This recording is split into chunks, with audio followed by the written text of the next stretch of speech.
What is going on, people? Welcome to Throw Down Your Questions, episode 333. I'm your host, Tony Polanco, and tonight I am joined by Emilio Lopez. Up, people? How's it going? Carlos Romero. Yo, yo, yo. Adam Vale. Oh, Sucker Free Sunday. Brett Murdoch. What up? And Brian Manjoma. What up, what up, what up? You already know, back with another one, no Chris action. What do you say, Mother's Day or something? Like, yeah, Mother's Day. because technically his wife is now a mother, you know. So Yeah. So you got to do that. Happy Mama's Day. Do a mama thing. So all that. Vamp for 30 seconds. I need to fix something here. Okay. Yo. I felt bad. Cute. Go ahead. Go ahead. What do you think? Because I didn't get anything from my wife for Mother's Day. This is the first year I didn't. Uh-oh. Usually Really? Why didn't you do that? I don't know. I just didn't really, because she doesn't really care much about the day itself, like Christmas and birthdays, but Mother's Day, she never made a big thing about it. And the kids all made something in their daycare and school and stuff. And this morning, my daughter comes running and she said, "Come on, we got to go get up and where's your present for Mom?" And I'm like, "I don't have a present." She was like, "Just a wait." She's like, "What? Why would you do that?" I was like, I'll make her breakfast. So I go downstairs. I was like, "I'll make you breakfast." She was like, "I'm not hungry." Like, oh shit! Now I feel bad. And they gave her the present, and my daughter this whole letter and stuff. I was like, oh, I feel bad now. Like, man, I even got her a present. Damn, hey, well, yay! It's like, oh man, so It's I don't think it's is a bigger thing when you're a lot younger and stuff like that. When I don't remember my mom really being like, "Oh, Mother's Day." I don't remember her doing any of that sort of stuff. So yeah, but I mean, I would just do things in general just because, was that, take her out for dinner or do whatever, Yeah. Like, Father's Day, I don't ask for anything. Like, oh, it's Father's Day, you got to give me that. I don't care. Like, Yeah, right. And leave me alone for the day. How about that, Yeah, that's it. I mean, we got Chinese food, we did a Chinese food night, so that was big to do for us. All right, yeah. But I kept thinking about it. I was like, damn, did I fuck up? Did I Is it too late? Should I do this? Am I a bad husband? Yo, I mean, there was one year she was like, yeah, no gifts for us for Christmas. She said, for us, we'll just get it for the kids. I'm like, okay. And then after we opened all the presents for the kids, she's like, oh, and she got me something. What is it? It was a pop. But you said don't get. She's like, yeah, but then I saw this. It was a good price. I'm like, you see, that's not right. So then after that, I got her gifts. I got a Shira doll. Remember Shira? Yeah. But this past Christmas, because she told me she told me this is fun story of when she was a kid. She went to Walmart with her mom and she wanted a Shira doll, and mom's like, "I'm not getting you to." Called a hissy fit, the whole thing. She never got that doll. Always wanted. Oh, this past Christmas, I found that doll on eBay, and I got it for. I got her a bunch of other stuff, but then I was like, "Oh, you got something?" And she started cracking up. There you go. Now you got the Shira doll. Nice. All right, man. Let's get into some of these questions, man. All right. First up, we got Black Metal Gamer. Once again, this one is pretty straightforward for those who have played it. What are your thoughts on Resident Evil Village? I was kind of hoping Chris was going to be here for this one too, because I know he's been playing it. It's a Resident Evil. Yeah. So my question before we even started is: has anybody else played this game besides me? I haven't played it, but I know about the whole game. Yeah, I haven't played it. Manny's our Jagon, I'm the Jagon. Well, here's the thing. I have an interest in the stories and stuff like that, but I just don't care to actually play the game. So I literally just watched all the cinematics and shit in the game. So I know what happened. I have an interest. I just don't have enough of an interest to actually play it. First person mode. Yeah. So I guess I'll give you my thoughts, but it's not even first person. I'm literally like an hour away from beating this game. The only reason I didn't beat it tonight is because I didn't want to rush it before the podcast. You know what I'm saying? But I'm up to the final-ish boss. I think there's 2 bosses, but I'm up to the final kind-of-ish one. Game is fucking dope. Currently, I know this is not going to be saying a lot because this year's been dry as shit. Currently, my game of the year. Game's fantastic. I like it more than 7 just because of the fact that it has more action, and it has a very kind of Metroidvania type of thing. You revisit past levels and stuff, and but the 2 remakes did this too, where when you're looking at your map and stuff, if the part you're in is red, you're missing something there, you know? So I'm always scrounging around and stuff. And thankfully, since I don't have to review the game, I've been taking my sweet time. So I've been enjoying the great boss battles, great set pieces and stuff. I like it. And it's a direct sequel to 7, so you need to know the events because there's some specific things that happen. You're like, wait, what? How? What? Like it doesn't do like a previous. It does. Resident Evil. Yeah, it does, right? It does. They do. They do that. They have a movie. I didn't watch it though, but I probably should have because there was one specific instance. I'm like, wait, what? How? But I can't spoil it, obviously. But I'm like, wait, what? So I have a question for you. Yeah, what's up? So yeah, go ahead, man. So you're saying you said that you like it more than 7 currently because it's more of a 7. Like from what I understand, 7's more of a survival horror game than this one is. Yeah, this one's more action. Like I haven't had to worry about ammo conservation. I mean, I have it in mind. Don't get me wrong, but if this motherfucker in front of me, I'm taking him out. You know. So that's pretty much. I haven't had to like in 7 you had to run a lot, you know, and it was very sparse ammo. In this one you could craft your own ammo, you know. So ammo is not something I worry about too much. That's why I'm like, all right, bring it, let's go. You know, especially with all the enemies they throw at you. Yeah, they throw a lot of enemies at you. So that's why I like it because 7 it was so like nerve wracking that I could only really play like an hour at a time. It was just too much, you know. This one I just played like I think the first day I played like 4 hours straight for one run. I'm like, let's just keep going. This is crazy. So it's definitely, if you like Resident Evil 4, this is going to be your game. This is very much Resident Evil 4 2, you know, in that sense. You know, it's still scary. Don't get me wrong, it's still scary, but it's not as scary as 7. 7 is like every minute of that thing was fucking terrifying, you know. Yeah, I think because we talked about this previously. I've played every mainline Resident Evil game, but for some reason I wasn't too like I wasn't anticipating this one. I haven't even bought it yet, so I was trying to think like what was the reason. I think because the whole thing with the ammo with 7, yeah, I felt like I had to run a lot to, you know, run around enemies and stuff. So instead of becoming sort of like a survival horror game, it just became like a, you know, like a playing a Tecmo football. It's like shit, I'm gonna run around, not get tackled and stuff. So like, I don't know, maybe that was the reason. But I like, you know, I like a game that has sufficient ammo. Maybe it's not too much, but yeah, you know, sufficient enough to, you know, actually shoot people and actually maybe not think too much about shooting. But I also do understand that aspect adds to the whole survival horror aspect of the game. So yeah, like obviously you don't want to just waste your shots. You know, you want to be very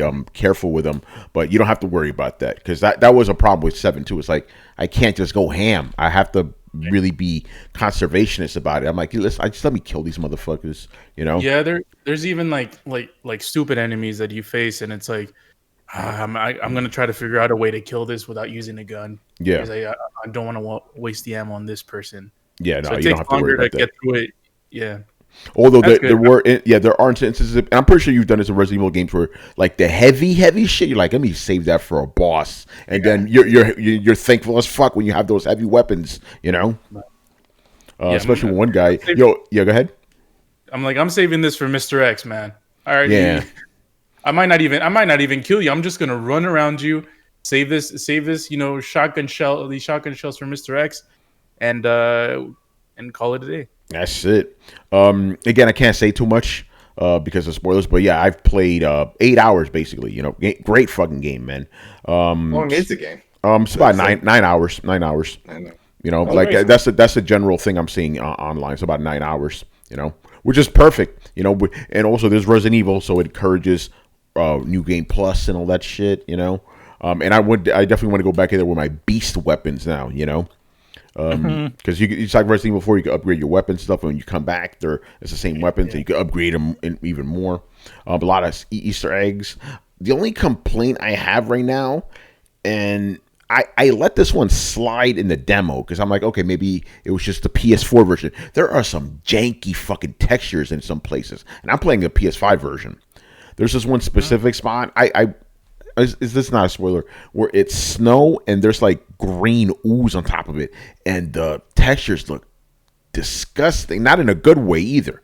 I'm like, what the fuck is this low res shit? And even the low res part, I remember from the demo. I went, when I was going through them, I looked for him. Oh, there's the same low res textures. Not a lot, but it's as bad as it was in Final Fantasy VII Remake. Like that had some questionable textures too. So this does that, which is a little bit annoying. But other than that, that's literally my only complaint. The other complaint is like this game's too good. That's like literally the other complaint. Too good. It's too good. Game's great. Yes. Wear headphones because the 3D audio will save your ass. Also, it'll scare it'll. Yeah, man. Nice. It'll also scare the fuck out of you, though. I do find it funny though. The one thing that scared me the most was not even an enemy. like that's what scared me. Kill it, But I'm not gonna say what. It's like you motherfucking scared the shit out of me, But yeah, it's a great game. So far my game of the year. But again, it's not saying much because this year has been ass. So yeah, it's good stuff, man. Resident Evil. I have a question. Yes. So how you talked about those janky looking textures as being one of your negatives. How do you feel overall as a PS5 game? Because we're Returnal. We discussed, because you guys the people who played it all said that it looks like a sort of like a double or maybe even an indie game with a coating of AAA on it. Yeah, So it's an indie game with AAA production value. That's what Returnal is.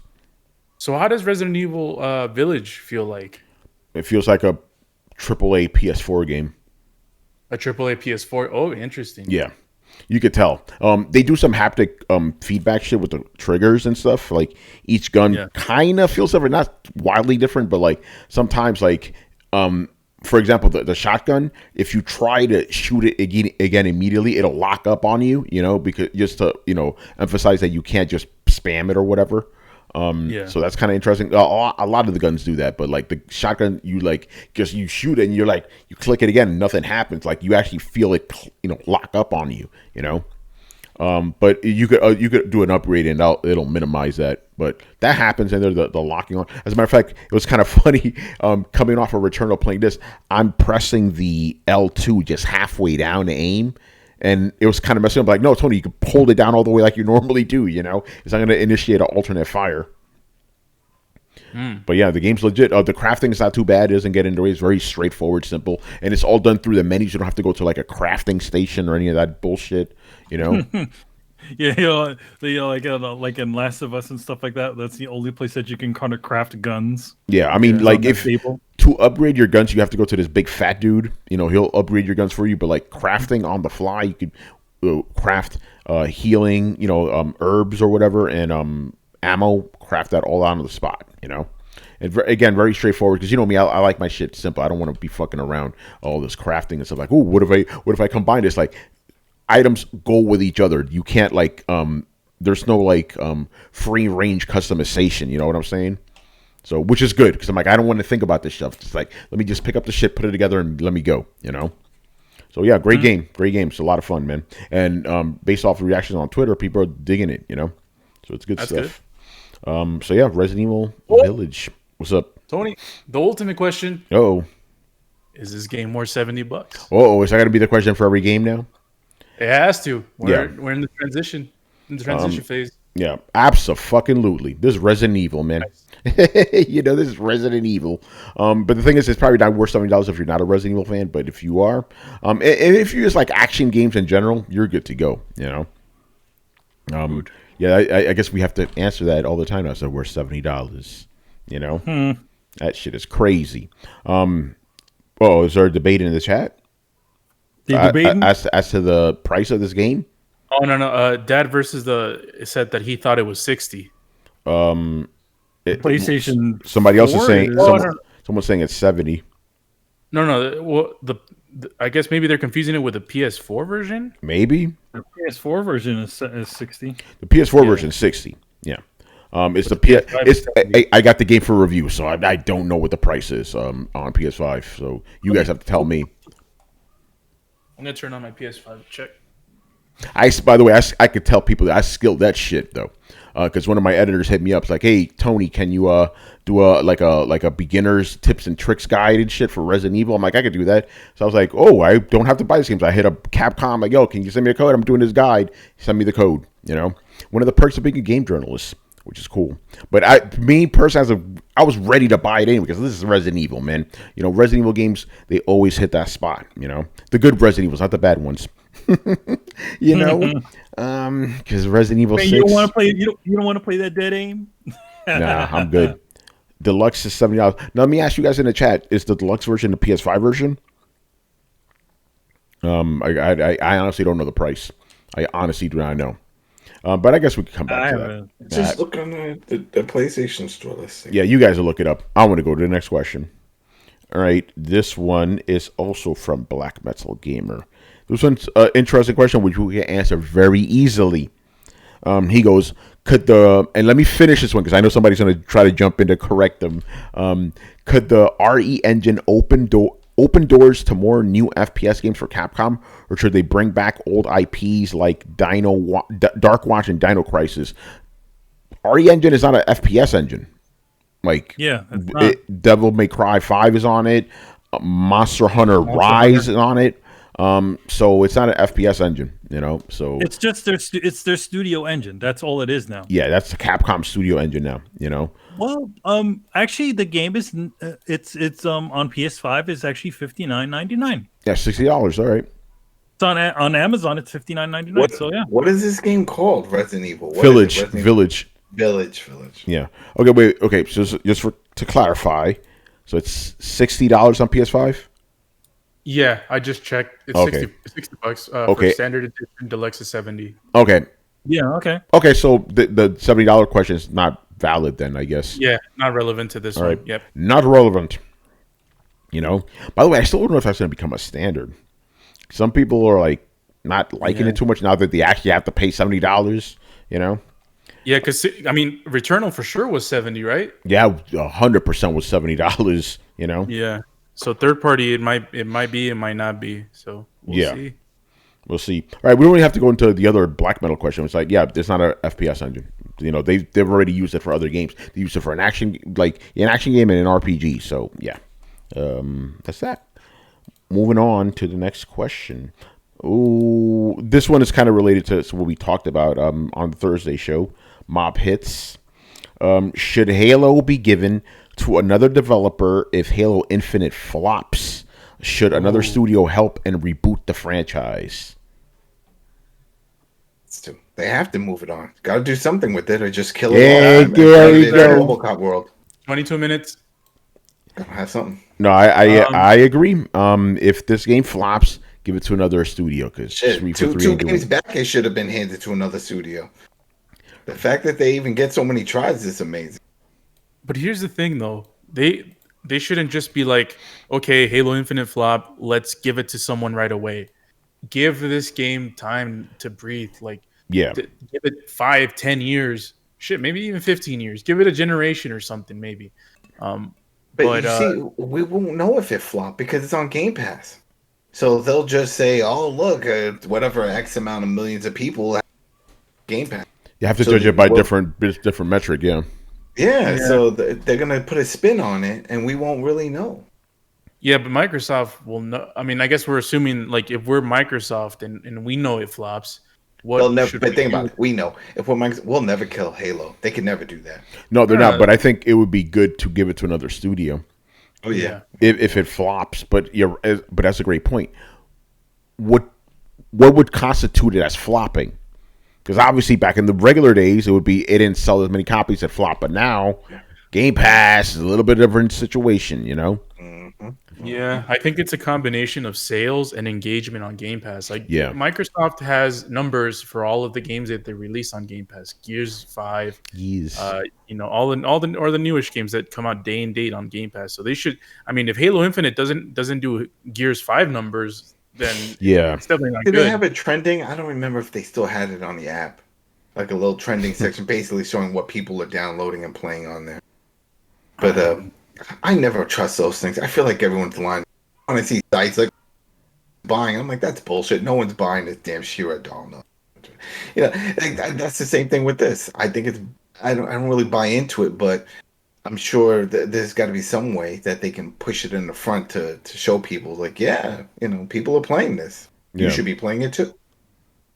Yeah, and like not only is it that metric part of it, but also the metric of sales. I mean, obviously, it's not going to weigh as heavy as it used to, but it's also got to be taken into account. They're still selling this game, and it's going to come out on PC day and date. Also, I would assume on Play Anywhere. Yeah, for Game Pass. So this, like I said, this has, like I said last week, I think this has the potential to do way better and rejuvenate the franchise as compared to the last couple of games.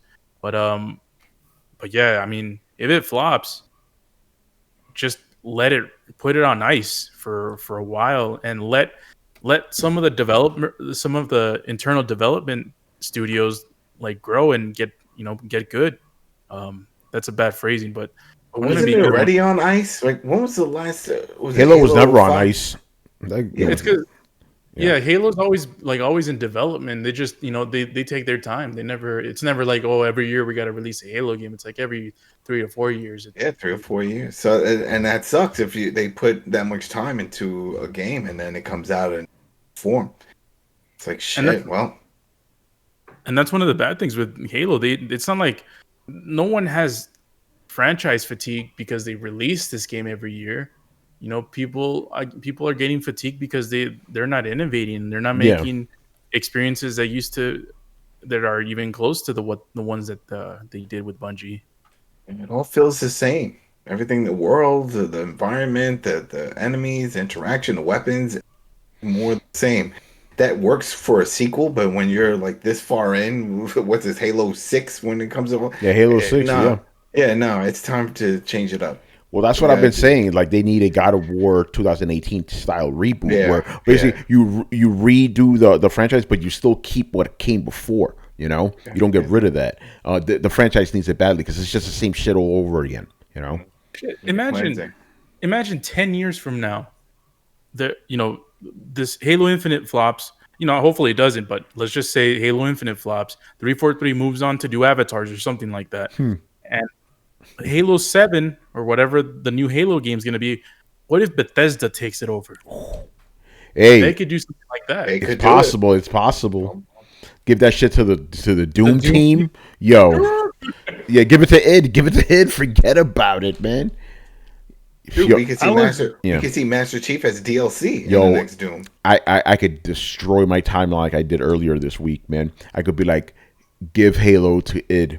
Oh, man. But here's the thing, like, what if, I think I said this also before, like, what if the solution is like, if they can't get this thing to work, maybe Halo needs to go the way of Unreal, where, it doesn't need to have a numbered franchise, a numbered, title anymore, where it just becomes an online mode, because that seems to be the one thing that everybody seems to agree that still seems to hold up is the online portion of the actual game. Yeah, because a lot of people did not like Halo 5 story, but they loved the multiplayer. So so maybe that could also be a possible solution for the Halo franchise. At least literally, indefinitely put it on ice and just continue to just put out the online mode. And I think that's what they're actually doing with Infinite, because don't forget the multiplayer is supposed to be free to play. Yeah. So I think those seeds are already been planted. So, man, if what we're hearing coming out of Activision with Call of Duty going free to play and just multiplayer, then I could definitely see Halo following into that. This is it, but then they got to implement all the microtransactions, and they got to do the battle passes, and they got to get in. And that's something that's not in Halo and in any of the versions that we've seen. So if they bring that in, is that going to deter some hardcore fans and like, oh, now you turn into shit, or are they going to? Oh, yeah, that's cool. That's the way things are now. Yeah, I don't know. Yeah, either way, I think some people will always bitch. Yeah, and that's the other thing. It's like Halo fans, at least from my experience, are like very like hesitant about changing. It's like, it's fine. Just give us good maps, give us good guns, give us the Chief. You know, it's like that's all we care about. Like, you guys are part of the problem. You know, you don't want change. All five of them. They're the problem. Because I don't know anybody anymore that plays. I have like 200 something friends on my list, and not one person is playing Halo. No, they're all playing Call of Duty. And I know, they're playing Call of Duty, and of course the Netflix shit. But no one's playing Halo like they used to, and they used to be amazing. That it was Gears. At least those two were always. There was always people there because of the multiplayer. Now, no one's really into it. Again, I just find it so funny how for years companies are trying to make the Halo killer, right? Remember that shit? We're making the Halo killer. Call of Duty came out. That was the Halo killer. Modern Warfare. That was the Halo killer. You know? That was it. Ironically, Sony has like failed so many times at trying to do that. Yeah, they right. They made Haze. They made Killzone. Killzone. It's funny, man. Oh yeah, but anyway, we'll see about Halo. All right, moving on to. Wait, when's the release date for that? When's the release? This fall, I believe. I don't know the exact release. They didn't. All right, so they didn't really. I was wondering if they put an actual. I don't think they said this fall. They just said 2000. They gave a window. Yeah, they gave a window. You know, we'll see. All right, we're gonna talk about something controversial now. Something controversial. This popped off earlier this week. Even your boy got embroiled into this shit. You know. Oh, you broiling? Yeah, embroiled. You know. I forgot who originally started it, but a video game reviewer was talking about how, you know, he said that people shouldn't expect reviewers to like finish games for a review or whatever. It's like over Returnal, right? Because a lot of reviewers, they're not finished that fucking game, you know. And it went into this whole thing, and I basically, this guy's right. Like, and I try to explain to people like, when you have like 2 or 3 games and you're on a deadline, and your editor wants that review, and the PR wants a review, and the game's 100 hours long. You ain't finishing that fucking game, you know. So I try to explain. Unless they give you that time. Yeah, exactly. And I want, before we go to the conversation, I want to know specifically that I think the current. I'm saying this as a video game journalist, right? I think the current model for reviewing games is fucking atrocious, right? We typically get games 5 days before launch or before an embargo, right? Get the day of. You got to rush through the shit. You know, you have to say review. You can't say first impressions because SEO and all that. You know, it has to be the review. I think it sucks. In an ideal world, we would get games 2 weeks before the embargo and have all the time in the world, you know, but sometimes it's not like that. But the thing is, a lot of fans, and I understand where they're coming from. They're like, no, you have to finish the fucking game. You have to finish it. I understand that, but you know, as a guy who's been writing reviews now for 10 years, you don't need to finish most games to write a decent review. And I'm sorry, if you can't formulate a good review after 30 hours of playing a game, you're a bad reviewer. Yeah. You know, I'm sorry, you know. Yeah, and not all games, like racing games. I've reviewed a few racing games. When you get a certain hour in, I know the gist of it. I'm racing. Here's the maps. It's never going to change. It's going to be more races. So you can go into those type of things. So yeah, like you said, when you get these games, like I'm still playing Judgment, you know, and they give it the day after. Yeah, that's too much. But obviously, like for example, if you have a game like The Last of Us, finish that the game's 10 hours, finish it, you know, things like that. Yeah, you finish that shit. But if you get a 100-hour RPG, you don't, come on, bro. If after 30 hours you can't tell me if that game's good or not. Obviously, there's exceptions. There's exceptions where like Final Fantasy 13 gets good after 60 hours, but that means this is a bad game. Yeah, let's just be real here. You know. Wait. Are you? Is this a confession? No, it's not a confession. I still like the game, but I could admit it was a bad game, objectively. You know. Okay. Remember, I could be both, Carlos. I could be both. You know. I was about to do it. Yeah, no, that's a fake neutral, son. Yeah. You know, but my only thing that frustrates me, besides the fact that I have to be stuck in this kind of, it's a machine. Let's just be real here. That fans don't understand, you know, and it's like, and I don't want to be an asshole, but it would be like, all right, let me put, like, you come into my shoes for a week, bro, you know. When you have your editor telling you to get that fucking review at this certain time, when you have PR telling you get that shit out at a certain time, what are you gonna do? You're gonna tell me you're not gonna do it? Okay, good. They'll fire your ass and get somebody else. You know. Again, it fucking sucks, but that's just the way it is. You know. I forgot who said it. It was somebody that was in the business that also during this whole time and just said it best. He was like, "It's an opinion piece. It's not a guide. It's not a walk.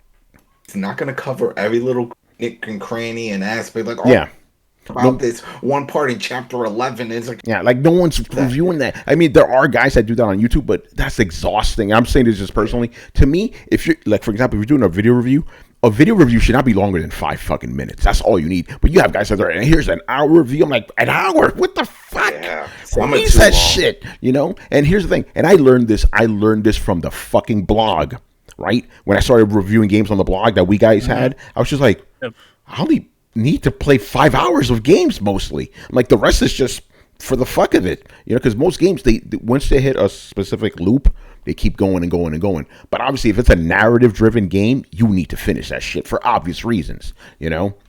Think of it like a food critic. They go in, they take a few bites, and then they can tell you. They don't eat the whole. They don't eat the whole meal. I'm like, I gotta try every little.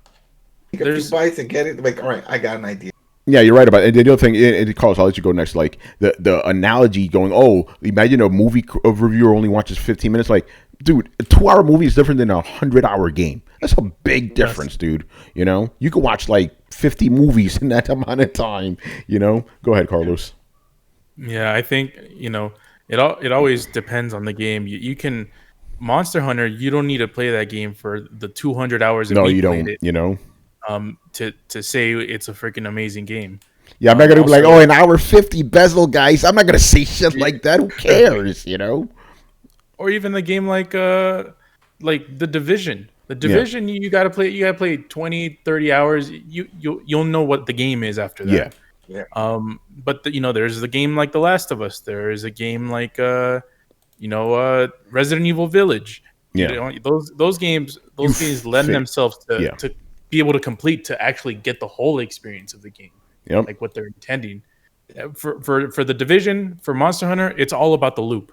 Once they get you into that loop, you play that same exact loop for 200-300 hours. Once you see how the crafting works, once you see how the mission structure works, and the objectives and the mission types, and it's like, I see what's going on. Yeah, exactly. You get the gist of it. And like I said, my personal rule is, if it's a long game and I'm under deadline, 30 hours minimum. That's my personal thing. If I don't have the gist of a game for 30 hours, that's a bad game. And anyway, I'm not telling you about, when it comes to the story, I'm not telling you the shit that happens in the end. I never do that, even with games like, and by the way, I beat 95% of my games. Look at my fucking trophies. You know what I'm saying? I beat 95 of the games I fucking play, and review. But like, I'm never going to tell you, the resolution to this game was good. I'm not going to tell you that shit. I'm going to just tell you, hey, here's the basic story. Here are the mechanics, the shit you actually want to know. By the way, some of the guys in the chat are listing some content creators that do long reviews, like APG. Logic Wins. What's going on, brother? He says, Angry Joe, he says he likes his 30 minute to 1 hour long reviews. That's, again, for me, that's too long. 3 to 5 minutes, that's all you need for a review. Skill Up, I've heard of that. I guess he does long reviews too. How could you review a game like Halo Infinite, which will be multiplayer heavy weeks ahead of time? See, with those type of games, like, I think it might be, even though I don't like this, I think it might be worth revisiting those kind of games later on. But even with a game like that, 30 hours, that's all you need. Like, especially a multiplayer game. Actually, a multiplayer game, you need less time than that. Let's just be real here. If it's like a heavy multiplayer focused game, you don't need more than 10 hours for that, man. You really don't. Even that's a little excessive, because once you know the loop, you know the loop. Shit, even a game like Fortnite, all you need to do is play one match. You know what the hell the game's about. You know the whole game, So basically the thing is, like, the whole, like, that, not every game fits that mold. Tetris, you only need an hour to play that shit for an hour to get the gist of that game. Last of Us 2, you need to play the full 20 hours to get that game. You know what I'm saying? So it's a case-by-case basis. I just wish the fans would understand that. We're all stuck in this cycle together, and ideally, not only will we not be constrained by that, we will also not have numbered reviews either. But that's another thing. And also, don't like number reviews. It's important to note that some reviewers get games earlier than others, so they're not. It's not all equal. Yo, and I'm so glad it said. I got to throw a name out there. And I'm not trying to talk shit, just being real here. Because one of the clips I was being tossed around was it was a clip of Colin Moriarty, right?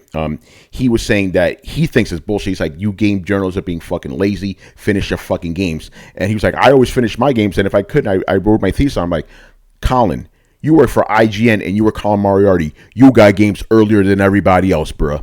you had the luxury of finishing those games on time. You know what I'm saying? So it's not exactly 1-to-1, but I do And like he did walkthroughs. That was his thing at GameFAQs. He did a lot of walkthroughs. Yeah.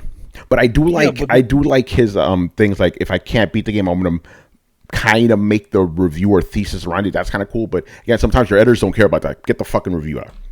No, but I mean, here's the thing. Like, yeah, again, he is Colin Moriarty. He's a special case. Yeah. They'll give him that shit early because he is who he is. Everybody else, like folks like the Coalition and everybody else, sometimes you're getting that shit like literally the day before it actually comes out. Yep.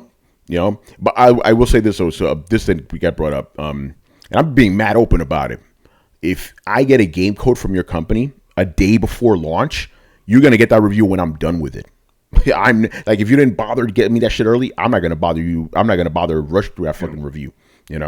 So like, I'll finish it on my time. If it's before embargo, then it's like okay. But if you're doing it after, then there's no point. Yeah, like Returnal. Colin Moriarty said so. Colin Moriarty said so. So I found that because people are from Long Island. Yeah. And because people were like, "Oh, Tony, what do you think about what Colin said?" Because I don't want to go back and forth with him or whatever. But I'm like, this is my podcast, so I'm going to do it now. But it's like, dude, you were Colin Moriarty. I mean, he is Colin Moriarty, but you know what I'm saying? Because he's out of the industry now. But when you were at IGN gets games before everybody, and you were Colin Moriarty. So. Nah, I'm sorry, man. There ain't no. I've never heard any situation where fucking IGN has ever been slumming it and had to, not get a review out. No, they get the review out. The Bethesda, the Doom 2016. That's the only one that comes to mind, and that was that with everybody at the time. That was one of the first Bethesda, because Bethesda does that all the time now. Fallout 76, everybody got that shit on day one. No exceptions. That's just how Bethesda rolls. But that's how they affect reviews. Yeah. Where essentially, if you're not getting the reviews, if everybody's reviews are late, right? That means that nobody can just look. People are essentially buying based on the fact that they like the franchise. It's just a little fucked up. Yeah. It's kind of crazy. It's kind of crazy that the game reviewers got Fallout 76 day one, while the general public got it in 200 days afterwards. Oh shit!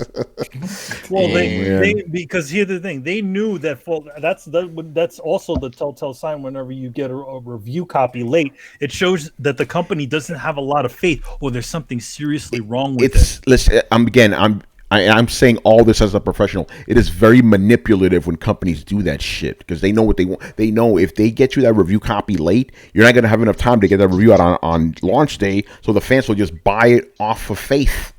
Let's just be real here, very manipulative, man.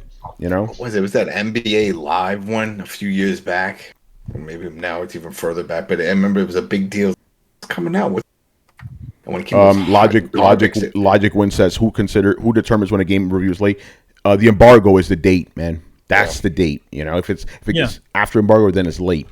But you gotta understand Logic Wins. Like when it comes to websites, like bigger websites, they want those clicks, and if you don't have that shit like day and date, you're losing potential money from any of those clicks. I'm gonna ask, Brett. I'll let you come in here for a little bit. I just gotta say this because GZDR says, "How long do you think reviewers played Death Stranding before they got to the feel of it?" Here's the thing about Death Stranding, and I can say this now publicly, right? Every review that you read of that game, including mine, was only based off the first 4 chapters because the embargo thing said specifically your review cannot go mention anything after chapter 4. Manipulative, just saying. Yeah, that's controlling the narrative. That's not right. That's not a full review. What if right after that the game went to poo-poo? I was like, oh shit. You were not allowed to talk about that. So anyway, Brett, get in here, man, because you're kind of, I just want your thoughts on this because you probably have a more idealized version of this. Of what exactly? There's been a lot of back and forth. I think I lost track of the original question. I do have feelings though. Of course you do. No, do you think game reviewers should finish game reviews, games that they review? Yeah, okay.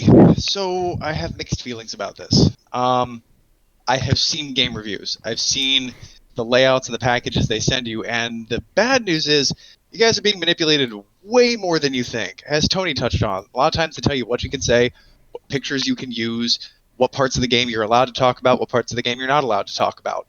It's just kind of a thing. I hate to say it, and sound cynical, but that's part of the journalism industry, right? Like, you have to look at professional journalists with a little bit of critical thought, right? Like, yeah, you can like Angry Joe, you can like Tony, right? Like, I know Tony. I've done my research on him. Yeah. I continue to do it on this show repeatedly, and I have a good idea of where he's coming from. So when he writes a review, I can generally tell. Tony's generally not going to come out and say this game is a hot dumpster fire that should have been aborted.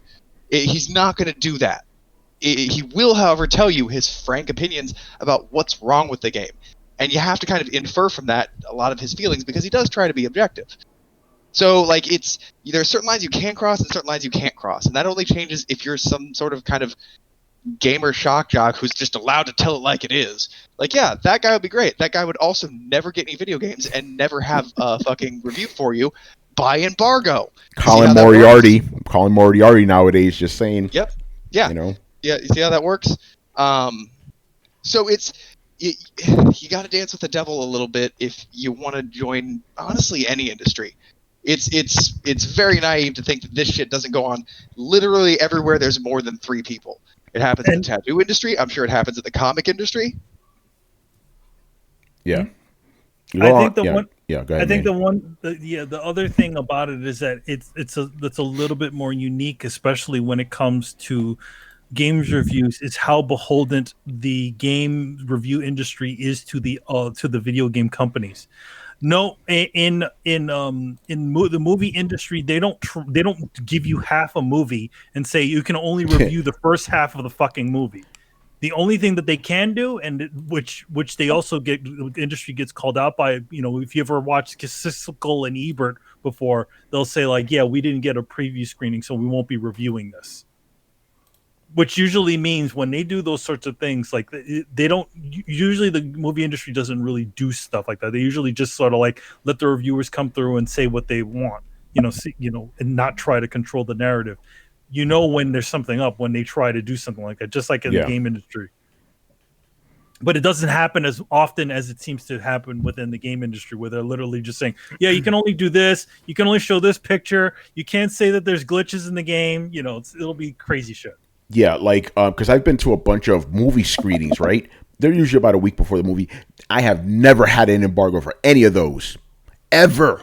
The day I see that movie at a screening, I can say whatever the fuck I want. Games are not like that. Anyway, Brett, continue.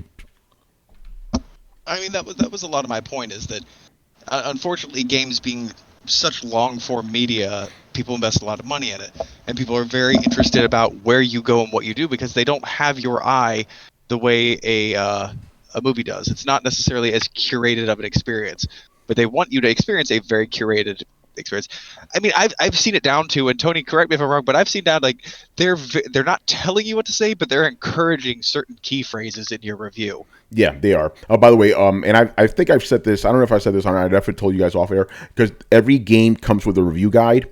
Unless it's like the embargo, like, don't talk about this game at this point, I throw that shit out the window. I'm like, fuck that. I'm gonna write whatever the fuck I'm gonna write. But Tony, you know what's funny? That's like a cheat sheet in a way. They're like, hey, if you only want to play it, just read the guide. It is. Yeah, you're right about that. Because Brett, I'll let you go real quick. But this is just to emphasize your point, right? When I went to that first EA event and they gave me a sheet of like what the game features, I'm like, damn, I could literally just show up here, grab this sheet, write a whole feature, and not even have played a single damn thing. So yeah, it's very, very controlled in that way, But the Death Stranding thing is said in big red letters. Do not talk about this game after Chapter 4, because I used to look out for it. But other than that, I'm like, fuck this shit, I'm gonna write what I'm gonna write. Anyway, go ahead, bro. Have you ever read a review that almost sounds just like another review that almost just sounds like another review? Dude, why do you? That's why. That's one of the. No. That's my point. Yeah. No, Brett. Just to answer the question. That's why I stopped reading reviews. I'm like, they all read the same. Exactly, because a lot of reviewers don't have a lot of writing talent. Let's be fucking honest here. There's a difference between a journalist and a writer. Fortunately, like, Tony's both, but like, not everybody fucking is. So a lot of people are just going to dress up, because they'll send it to you in long form too. Like, they'll send it to you in full paragraph. Like, we want to see something like this, and pretty much give you an example of review and people just fucking paraphrase. Like, have you ever written a book report off the back of a book? That's what they're fucking doing. And it's the same amount of low effort, and it still fucking works in the grand scheme of things. That's why you have to be, like I said, read reviews with a critical eye. Read a few. And if it sounds like they sound the fucking same, it's because that motherfucker's a shill. Oh, shit. I'm not gonna go that far, but some of these guys, like, you could. But I should say this, and Adam, you could watch this. They don't send those as much as they used to, like review guides. Like when I first started in this industry, almost all games had them. There's very few now, you know. But again, like I said, I ignore that shit, you know. It depends on the game, and I forgot what it was. It was a game not so long ago that I remember seeing, and it was like, oh yeah, here's our guide. And, you know, really look into it. It's like, what the? Telling me what to do? No, I'm not looking into it. Again, I said I only look at whatever's in red. That's all I care about. Whatever's in red. Other than that, I'm like, that's it. I'm doing my thing. You know what I'm saying? Yeah, but other people are mouthpieces. Oh, no, I understand that. Yeah. And that's it. That's when I say they're a shill, I fucking stand by that. They have been paid, and they're a mouthpiece for a paid company, acting as if they're not. That is like the very fucking definition. Yeah, but the video game companies are not paying people to review games, though. Let's get that out there. You know? No, they're giving them free shit. And that's it. And that's why a lot of these follow that guide, because they were like, well, this is what they want me to say, and I want to keep getting free games for producing more content for the site, and they don't give a shit. And that's when you start reading, and you can do a copy paste and do a search, keyword search, and find the same phrases, the same paragraphs in each of the reviews. It's because they're doing that, the cut and paste. And you know what? They're okay doing it because they're like, hey, the publisher told me to do this. They're not going to get pissed. They'll be like, they told me follow the guide. It's labeled guide. Why would you do that? I whatever. But that's the way it is. And if they can do it because their company doesn't get pissed and the customers don't get pissed. Like what are you guys gonna do? Like you read a review that copy and pasted the same thing from another one, and what is your recourse from that point? Write a fucking angry letter? You don't even know who actually wrote the article because nobody reads who wrote the fucking article. It's just thrown in there in GameSpot or IGN or one of the big fucking things. It's copy and pasted up there with zero fucking effort. No, the whole system is screwed. Yeah, I'm not calling out any company individually, but those who do it, you know who you fucking are. Oh man. Anyway, Brian, get in here, man. I want your thoughts, Brian, because you've written your show reviews as well, sir. It's a lot to take in, definitely.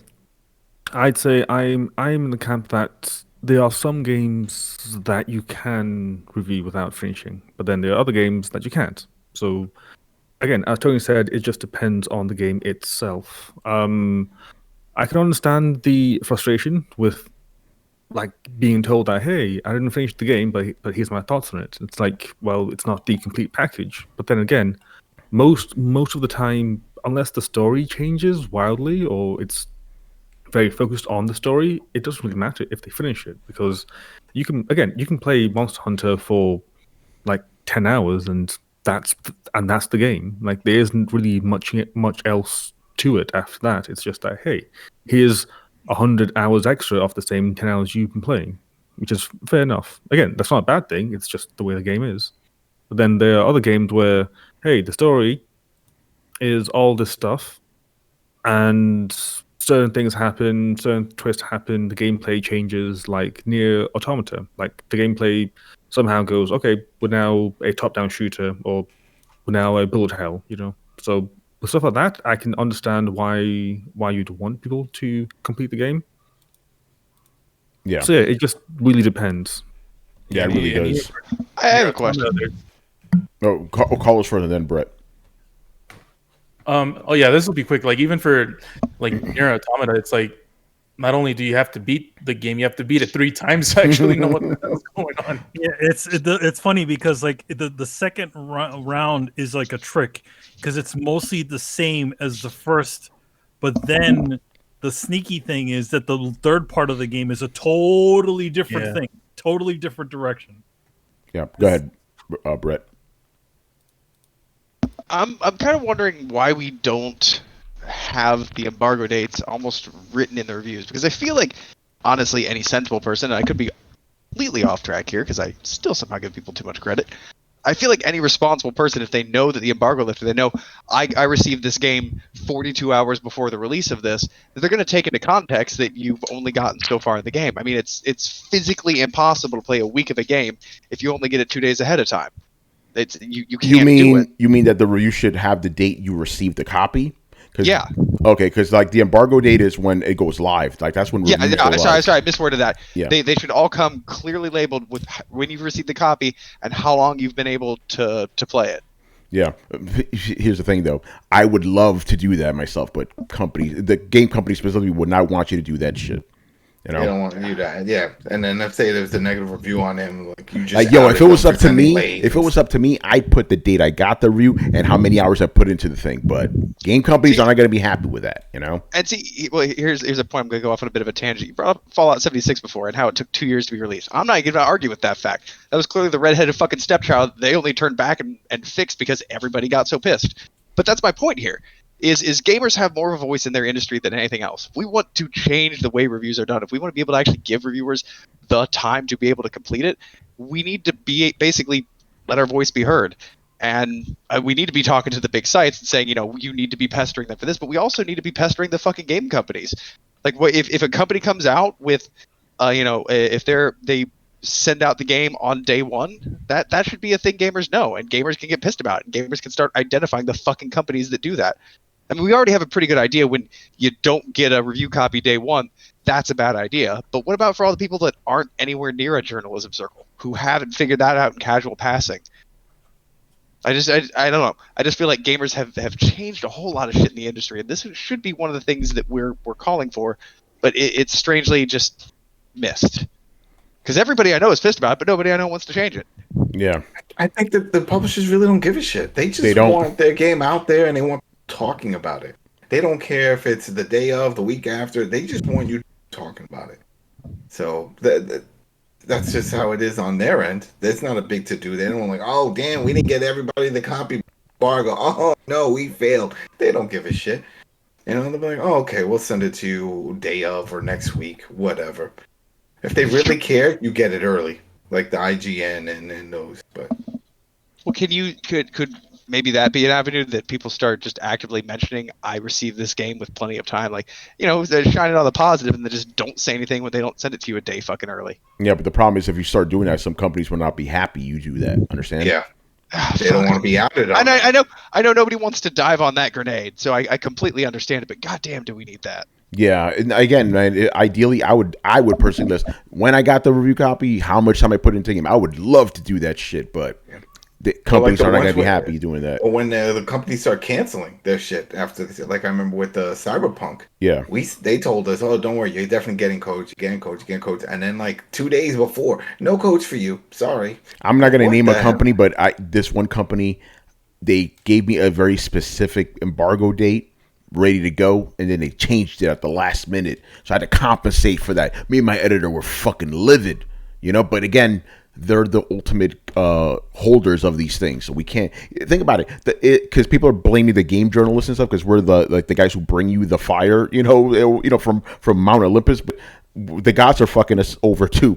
You know what I'm saying? Isn't that literally shooting the messenger? Yeah, it is. It is not quite literally, but like that is the epitome of shooting the messenger. Yeah, so it's like we're getting the brunt of it, but we're not. It's not our fault. We are trying to do our best with the system, you know.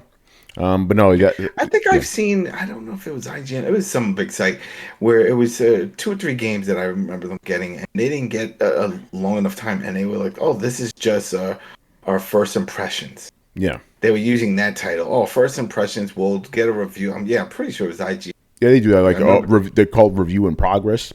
Yeah, you know? There you go. Review in progress. And I was like, you know what? That makes more sense. Yeah. I'll be honest, man. There are instances where I get a game like kind of late-ish or whatever, or close to the release date. And I'm actually prefer those. So I'm like, okay, I could just take my fucking time now, you know, because if I'm taking my time, I'm finishing the game, you know. But again, that doesn't happen very often for me. I finish most fucking games. Like the one I'm about to answer right now. This question is from GZDR. He goes, Tony, what about a game like Days Gone that was given to the reviewers early and was filled with bugs? The bugs was patched out within a week, but the damage was done. Should a game like that get a second review? Okay, yeah, I got that game 2 weeks beforehand. I finished the whole game and I played it nice and slow, chill. That is the ideal way of doing fucking reviews. So when I had that review ready, I had that review ready 3 days before fucking embargo. Like, I finished it. Here's my review. But the thing is, I may be a little bit of a special case for this game. I didn't experience those bugs everybody else did. I'm not saying the game didn't have bugs. I've seen those videos. The game was buggy as fuck. But for me, the game never bugged out. So I never talked about that because I didn't experience it. And remember, and that here's the other thing. On the one hand, I like reviewing the game after the game comes out because I have time with it. But at the same time, I also like reviewing the game beforehand because when I'm reviewing a game beforehand, I don't have any outside influencing me. You know, like if a game is out, I have to work very hard to not listen to other people's opinions so they don't taint my own. So I do like getting games early so I don't have to worry about anything because I don't know what the fuck anybody else thinks, you know. So that's like the rawest fucking review. But with this game, no. And as for games getting a second review, I don't know. I'm still not really with it per se, but I also understand maybe you should get a second review. But the thing is, with Metacritic and all that, it's going to change the score. Again, the system is so messed up. Okay, well, I gotta ask this question. Yeah. Because I'll be honest, I'm very results oriented. Sometimes to an insulting degree to others, but I just gotta say, this sounds like should reviewers be held accountable to the thing they turned in to be judged? Like if this was a fucking baking contest or a tattoo competition or fucking anything, like yes, the thing you turn into the judge is the thing you get judged on. That's very straightforward. And if it does a lot of damage to your brand, maybe don't hand in something bad to be judged. That's true. If I just face planted a tattoo, which thank God I don't do, but if I just came in fucking drunk and face planted a tattoo and put that god awful mess up in the middle of a convention to be judged, like all my peers would look at me like, what the fuck? And I'm sure a good amount of customers too, as well they should. You don't put something in for judging unless it's extra fucking crispy. Yeah, and Brett, and that's why I specifically do not like oh, here's the second version of the review. I'm like, no, I'm reviewing the thing I got, bro. You know, if it's bad, it's fucked up, that's not on me. That's on the company that gave it to me because I didn't patch this shit out, you know? So that's my stance. A huge red flag in and of itself. Yeah, that's my stance. I'm like, listen, I'm reviewing the thing I got sent. If it gets fixed afterwards, that's not my problem, you know? No. Review this one. Fuck you. Why'd you give me a broken game? Yeah. So, yeah, this whole thing is messed up. You know, this is going to be a TD Clips, you know, just to see if I could open some eyes. By the way, I did the impossible today, man. I did the impossible today. I got someone who was against me, you know, on this stance to see my point of view. And we both walked away after a civil conversation. There's a 0% chance this happened on Twitter. This happened on Twitter. No, I don't believe you. I'll send you the thread, man. It's there. The guy came and he literally ended it quoting me going, I was wrong about Tony. He's in a fucked up situation. You know? By the way, this isn't going to be a TD Clips. This is going to be a TD essay, man. Oh, you know? Yeah, this is going to be one for all time, so you guys understand how this shit works, you know? But, you know, this is what we do on Throwdown. We have industry professionals in this bitch, so we will tell you how things are, you know, but we also keep it real here, you know? That's the thing. I think the one biggest factor about a lot of this is the fact that there is no information, you know, from people, right? Yeah. With the exception of with the unique case of Colin Moriarty or anybody else like a Greg Miller or any of those other guys, right? Those guys are special. Everybody else is just struggling to get along. Yep, that's how it is, man. And even those motherfuckers have received their games late or not received the game at all, and they said, "Oh no, we're not going to review it." Yeah, that's how it is, man. All right, let's move on, man. Next question. This one I feel like we've answered before, so correct me if I'm wrong, and we can move on to a different one. This is Black Mage. What movie director would you pair with a developer or publisher in order to make a game? I feel like we've answered this before. We talked about it, and my answer was a joke. It was like, yeah, it should be Kojima who does it. Just for both of them, right? You know? Yeah. Tarantino. Yeah, Tarantino with who? What publisher? I could see him with Naughty Dog. Yeah, I could see that. You know, I don't know. Take their production, but scrap the story and then stick one of his stories on there. I don't know if with the direction that Quentin Tarantino films get criticized for would mesh so well. That's a good point. Naughty Dog. Yeah, you're talking about You're right. You're right about that. I'd be like the guy who directed Twilight, right? What? Huh? I'm just cracking the last one. All right. Yeah, it would have to be Quentin Tarantino probably doesn't fit with them so well. I mean, if it was Naughty Dog without that other part of Naughty Dog, yes. Well, I mean, it would have to. Then you go with Rockstar and do it that way. Yes, he fits at Rockstar. He fits at Rockstar. Yes. Yeah, Fits at Last of Us would honestly have to be one of those Emmy directors, and that's not even like being cheeky or shitting on them. Like that, genuinely, it would have to be a high drama director. It would have to be like Steven Spielberg. It would have to be somebody like Even like Christopher Nolan. Yeah, Christopher Nolan could fit over there. I don't.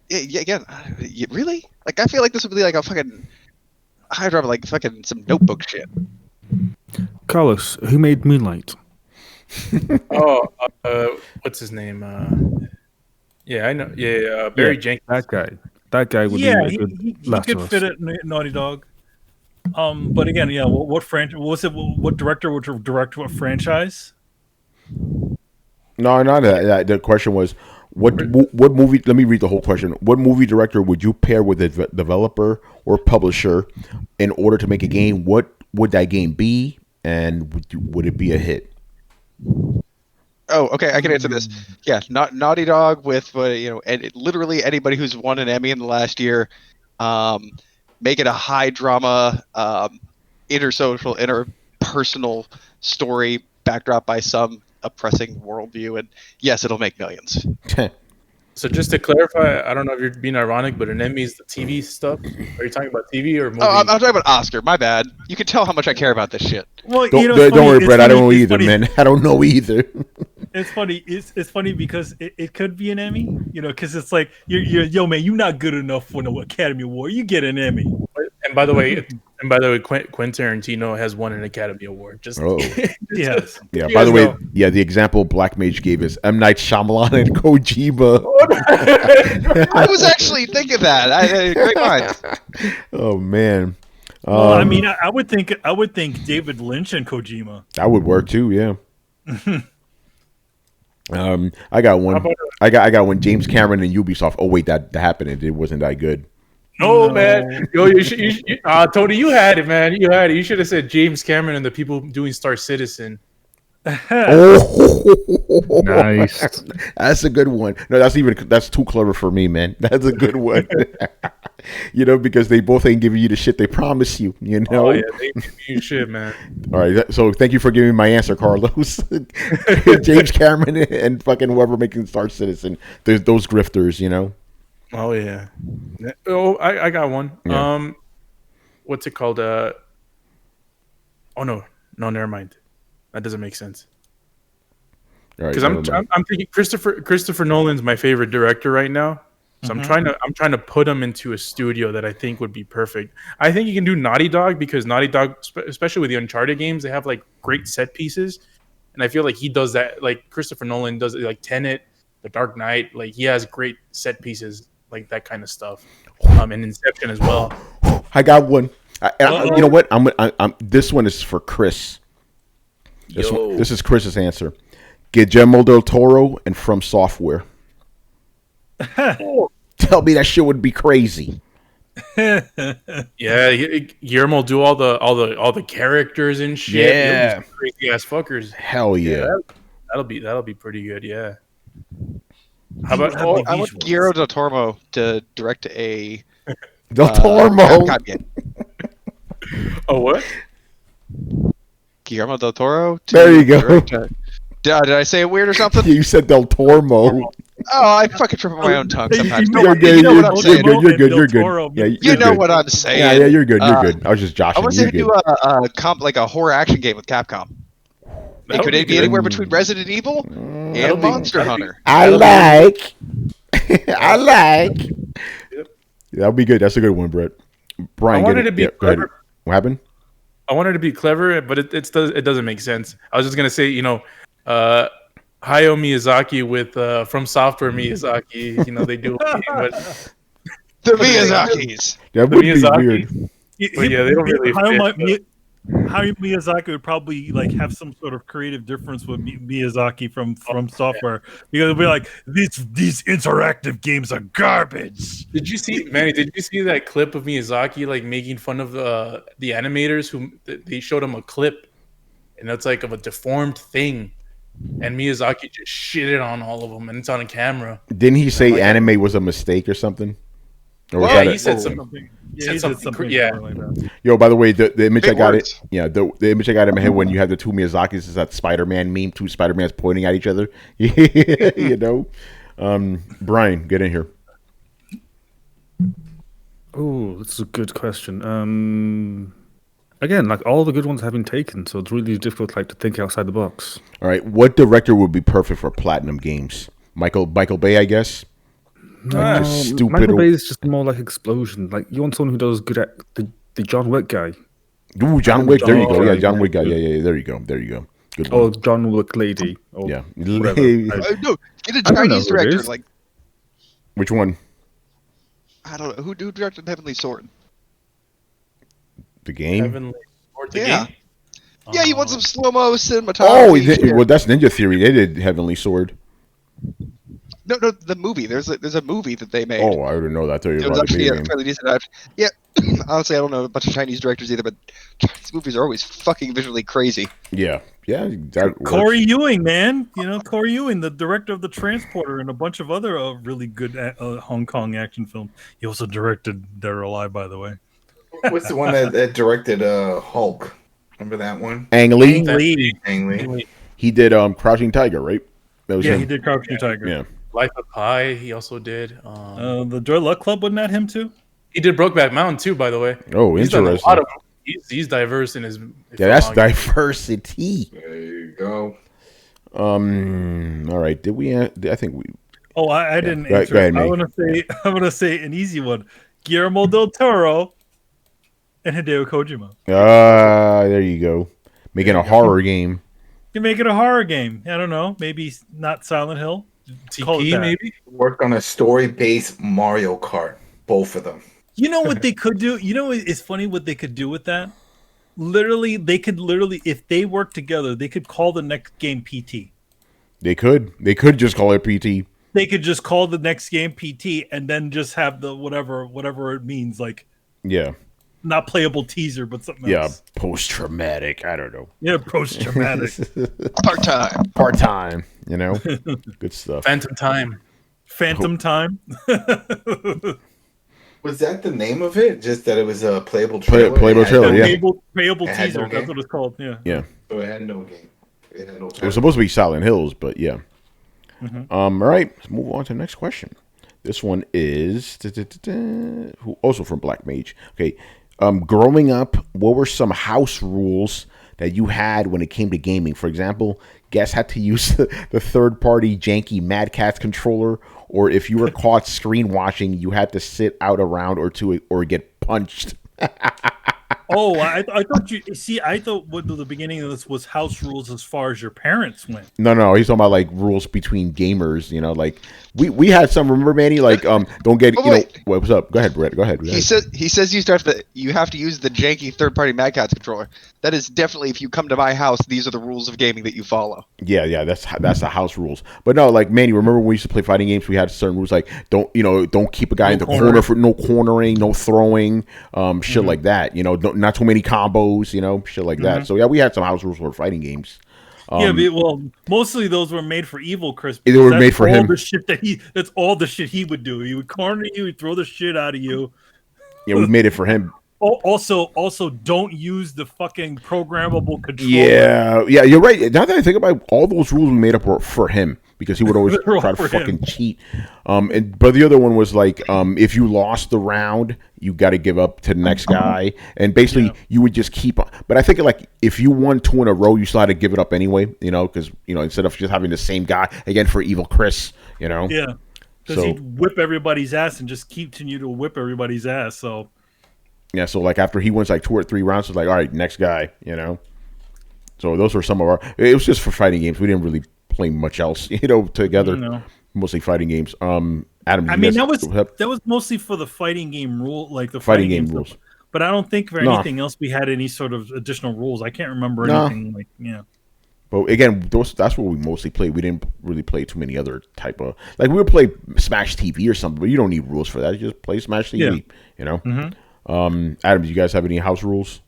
No, the only rule was not even a house; it was just online. And whenever I play with people, that only comes to my mind with the wrestling games is that no using custom wrestlers, because everybody would put 100 and use their 100. Oh, I made this guy, and they're all 100 overall. It's like cheating. It's like not even just use the base characters, and that's it. But for internal house, no, I don't think I had enough people ever come over to play games like that. So, no.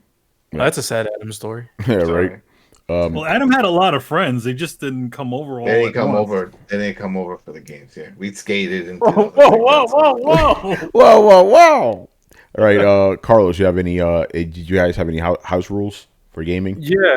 A lot of them that have been said. Obviously, the one about the controllers is the best one, especially for the N64 days, because those controllers wore off quick and they were shitty after like a couple of weeks. So I would always use the main one, the one that worked.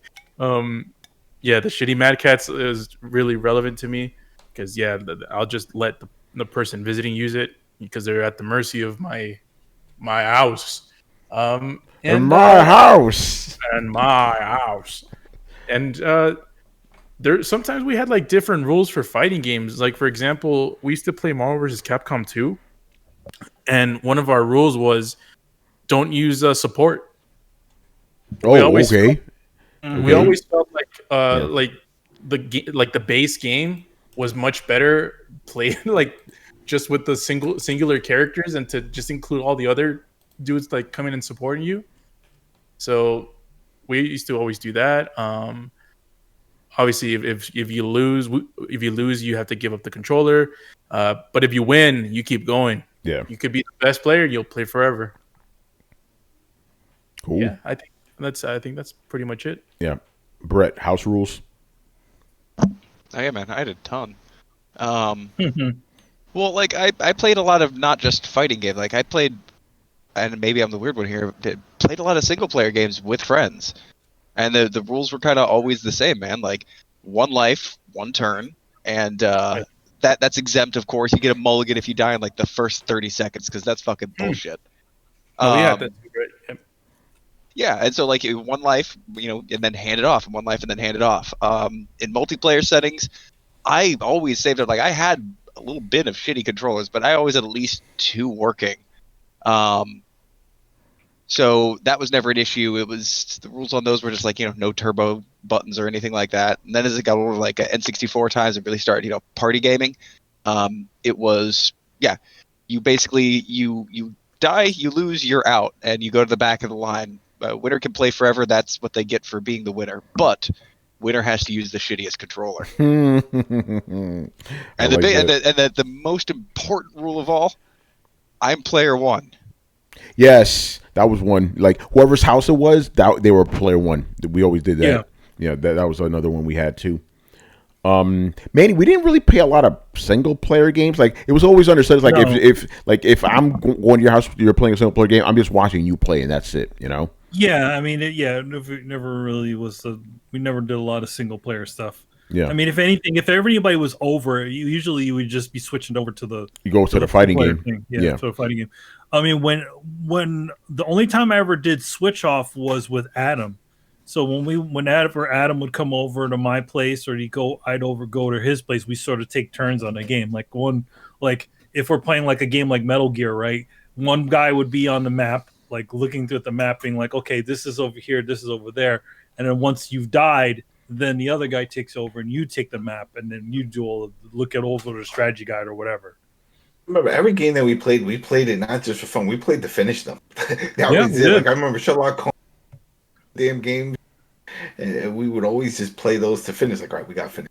And I remember, what was it that Ground Zero Texas? Remember that one? Yeah, we both went through that. Just like when one person died, the other one takes over.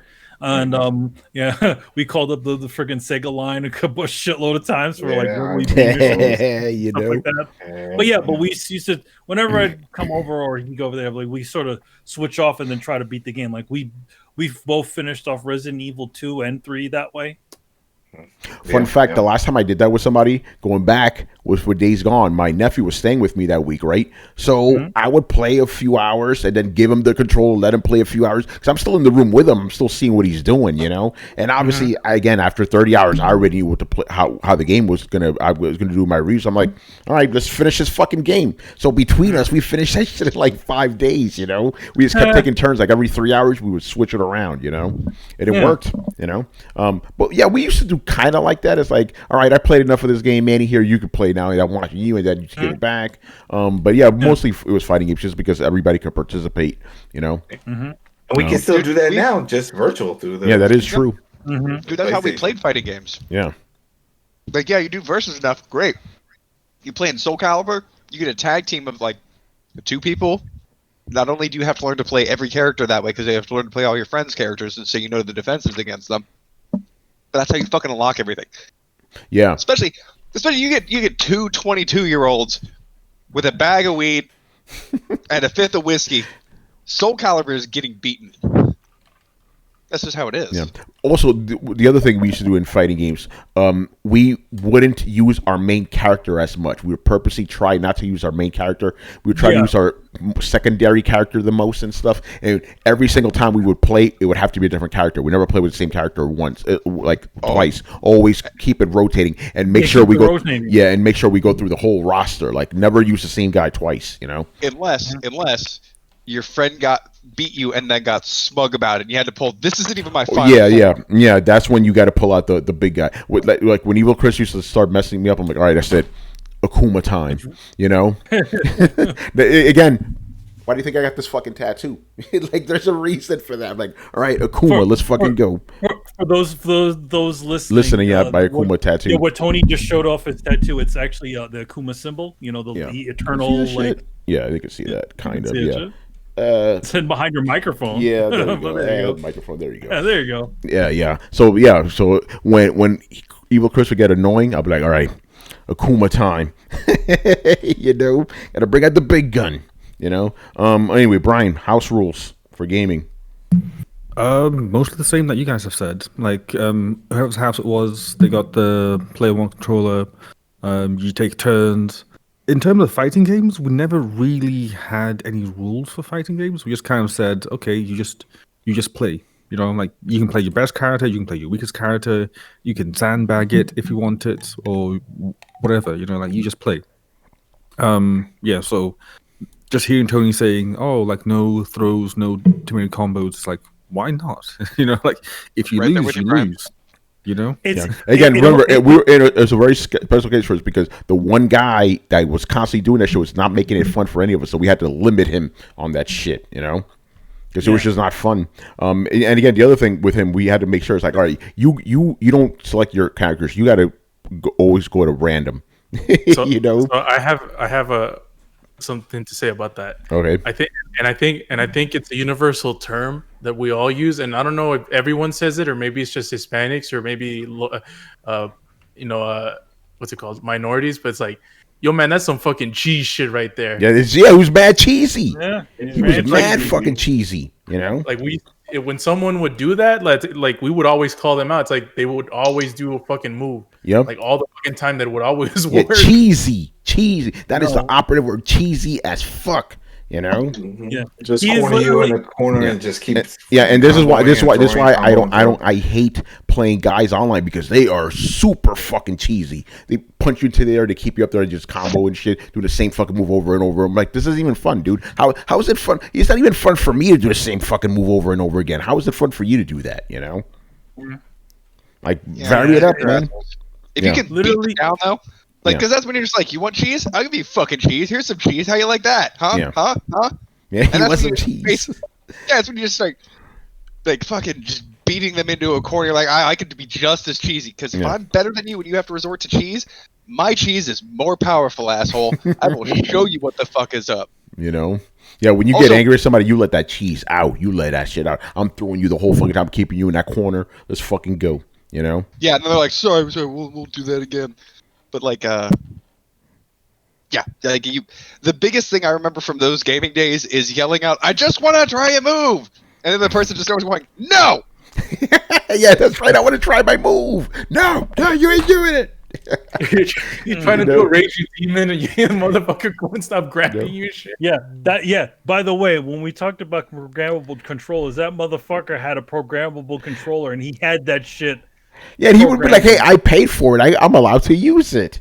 Like, you Not at my house. motherfucker. You know? No, remember at first what happened was he broke his hand on something, right? So he had to use a cast. So he bought this programmable controller, and we're like, "All right, your hand's fucked up." But then afterwards, he kept on using it. It's like, it's mine. I could keep using it.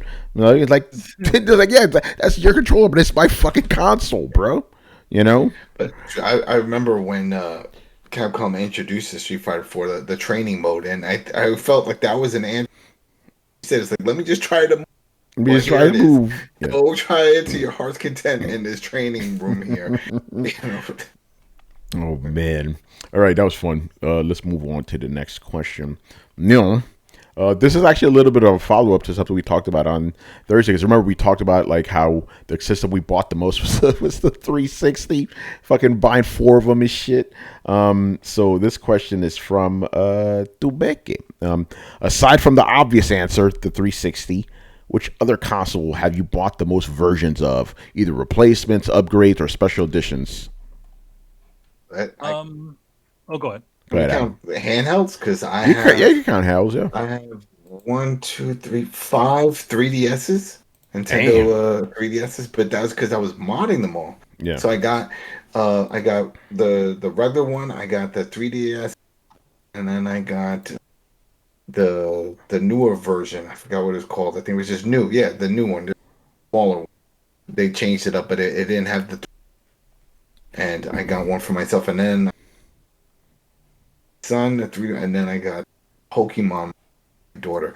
So yeah, that's the most when it comes to those. And I have 2 Vitas, and that's it. But yeah, for the other one, definitely like 5 of those for the 3DS. yeah. Manny. I would have to say the console that I bought the most was actually the PlayStation 3. I actually had 2. My original fat one, and then my the last super thin one.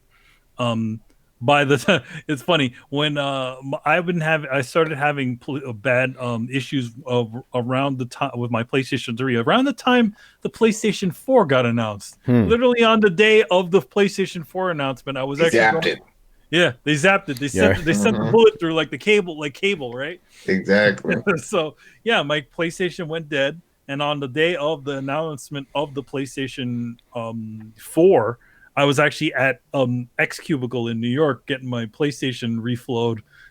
So yeah, but yeah, eventually it broke down again, and I ended up buying another PlayStation 3.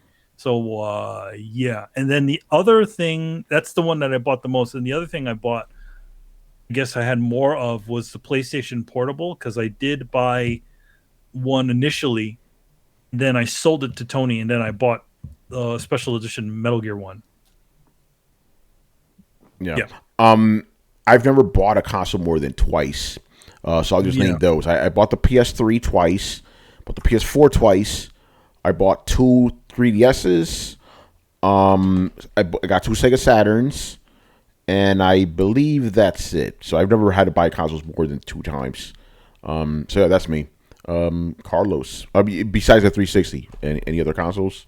Yeah. I bought 3 PS4s.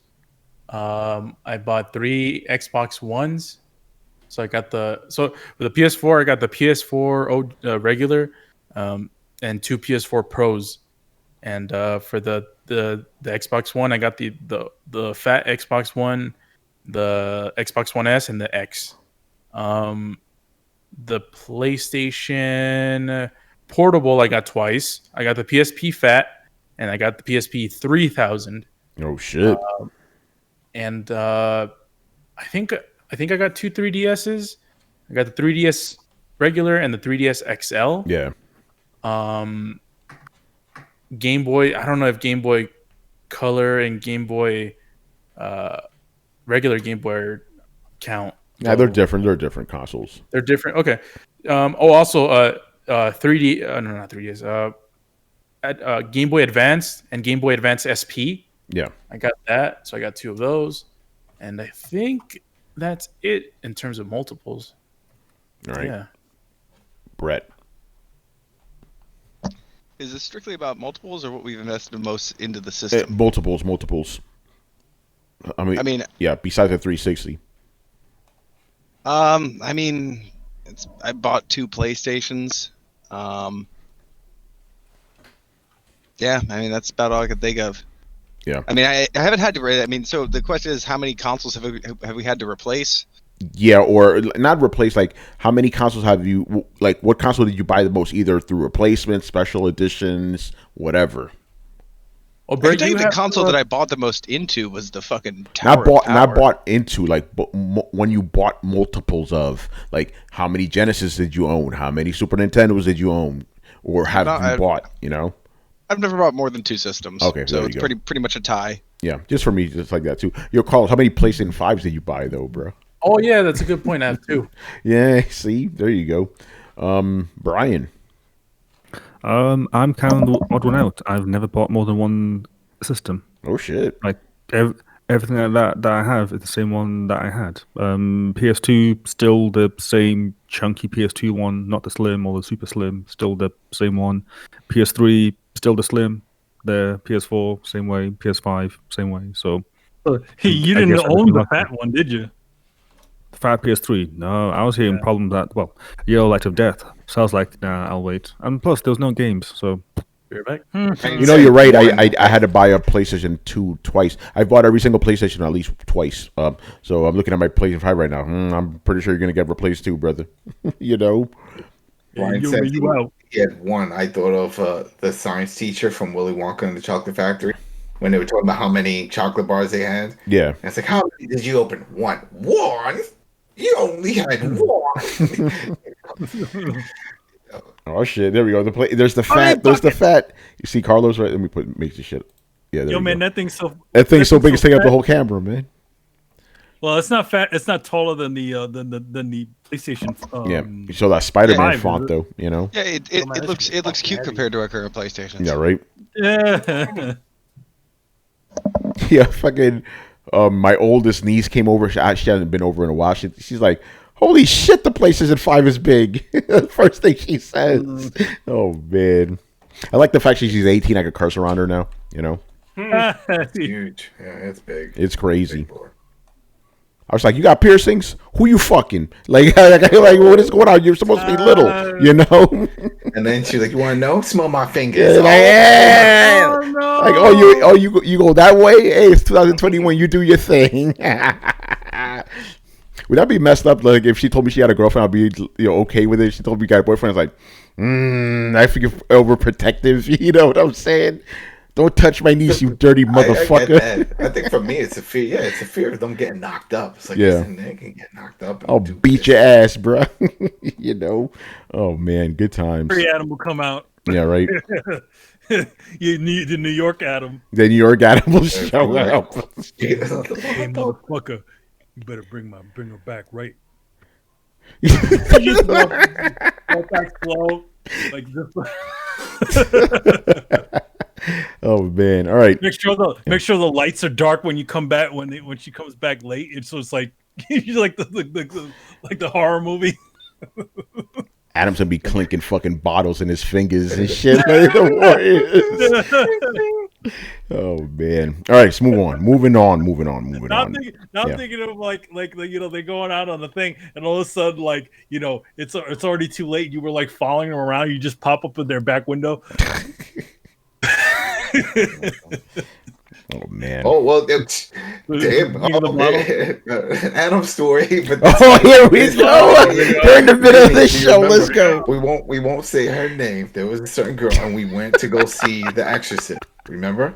Yeah. And you were with me, right? And it was a late it was like a midnight launch. It was a direct cut or whatever. Yeah, it was. We called her mother. We were with her. She called her mom on payphone. Her mom, this is before cell phone. Mom said she was cool with it. Said, hey, listen, stay out late, hold it, cool with it.